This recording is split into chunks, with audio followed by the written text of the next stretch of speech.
दोस्तों, आप सब कैसे हैं? उम्मीद करते हैं कि बहुत अच्छे हैं। आज हम ये वीडियो के माध्यम से मेरा जो जूनियर प्रैक्टिशनर होम्योपैथिक दोस्त है या मेरा भाई बहन है, वो लोगों के लिए ये वीडियो बना रहे हैं। ये वीडियो के माध्यम से हम ये कार्सिनोसिन दवाई जो स्क्रीन में शो हो रहा, कार्सिनोसिन दवाई के बारे में दो चार शब्द बोलने का कोशिश कर रहे हैं। कार्सिनोसिन दवाई जो है ये लेकिन कैंसर का सेल से ही तैयार होता है और इसको नोजोड्स दवाई में गिनती किया जाता है। पहले हम किताब का भाषा थोड़ा सा बोलेंगे, उसके बाद हम अपना हिसाब से थोड़ा सा समझाने का कोशिश करेंगे। It is claimed the carcinosin acts favorably and modifies all cases in which either a history of carcinoma can be elicited or symptoms of the disease itself exist। इसका मतलब है कि अगर कोई पेशेंट का अगर कैंसर का सिम्टम्स डेवलप किया है जो कि बाहर से समझ में आ रहा है, ऐसा अगर एक्सपीरियंस हो जाए कि कैंसर हुआ है, ऐसा एक्सपीरियंस हो जाए, ऐसे तो एफएनएसी करके जानने पड़ता, रिपोर्ट कराने पड़ता है, फिर भी ऐसे हम लोगों का एक्सपीरियंस के हिसाब से अगर समझ पाए तो उस परिस्थिति में भी हम लोग कार्सिनोसिन दे सकते हैं। और अगर कैंसर डिटेक्ट हो गया ऐसा परिस्थिति में भी ये हम लोग दे सकते हैं।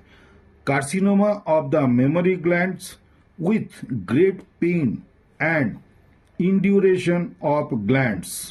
तो इसका मतलब अगर मेमोरी ग्लैंड मतलब ब्रेस्ट में अगर किसी को कैंसर हो गया है तो उस परिस्थिति में हम लोग ये कार्सिनोसिन दवाई के बारे में सोच सकते हैं।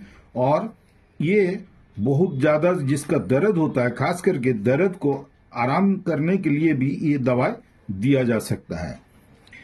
ये इसको बोला गया इंड्यूरेशन ऑफ ग्लैंड्स। इसका मतलब जैसे मांस टिश्यू, शरीर का टिश्यू जैसे अगर थिकनिंग हो गया है या हार्ड हो गया है, जो ट्यूमर में होता है वही सब, जैसे नोड्यूल्स लाइक होता है, मार्बल का माफिक जैसे हार्डनेस हो गया है, ऐसा परिस्थिति में हम लोग ये होता है जैसे क्रॉनिक कोई इन्फ्लामेशन हो जाए, चाहे कोई इन्फेक्शन की वजह से फाइब्रोसिस कंडीशन, चाहे मैलिग्नेंट कंडीशन हो जाए, ऐसा सब परिस्थिति में हम लोग ये दवाई का इस्तेमाल कर सकते हैं। ये दवाई और भी जो बोला जा रहा है, अगर यूटेरस में अगर ऐसे ही ग्लैंड का स्वेलिंग हो जाए, हार्डनेस आ जाए, या अल्ट्रासोनोग्राफी करने के बाद में ऐसा कुछ रिपोर्ट आ जाए कि हार्ड नोड्यूलर ग्लैंड्स उसमें तैयार हो गया है, तो उसमें भी ये दवाई का बहुत ही अच्छा रिजल्ट मिल सकता है। अगर ऐसे ट्यूमर होते हुए में ऐसा हो गया कि बहुत ही क्रॉनिक हो गया, उसके बाद वो अगर फट गया हो, बस्ट आउट हो गया, उसके बाद में जैसे वो ऑफेंसिव डिस्चार्ज होने लगा या हेमरेज, जिसका मतलब अगर खून आने लगा, ऐसा परिस्थिति में भी ये दवाई का इस्तेमाल किया जा सकता है। यही बात इसमें बोला गया।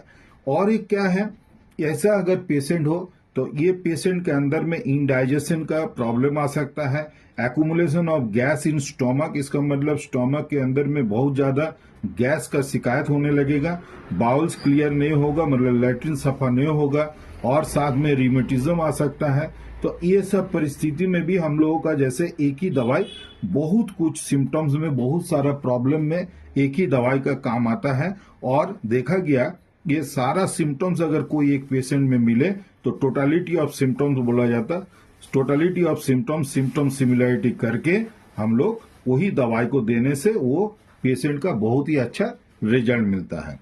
इसके बाद में कैंसरस कैचेक्सिया बोला गया है।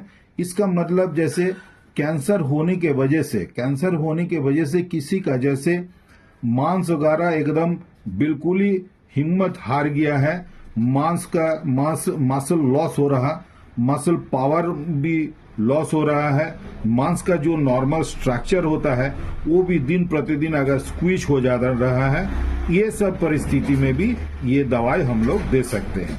तो दोस्तों, ये छोटा वीडियो के माध्यम से हम कार्सिनोसिन दवाई के बारे में थोड़ा सा बोलने का कोशिश किए। ये डॉक्टर विलियम बोरिक का किताब में 179 पेज में है, और ऐसे भी हम स्क्रीन में शो कर रहे हैं ताकि किसी का अगर किताब ना हो तो स्क्रीनशॉट लेके भी पढ़ सकते हैं। तो दोस्तों आज इतना ही। अगर ये वीडियो अच्छा लगा तो लाइक शेयर सब्सक्राइब करके मेरा साथ देने का कोशिश करिएगा, तो हम ऐसा वीडियो और भी पोस्ट करते रहेंगे। Thank you.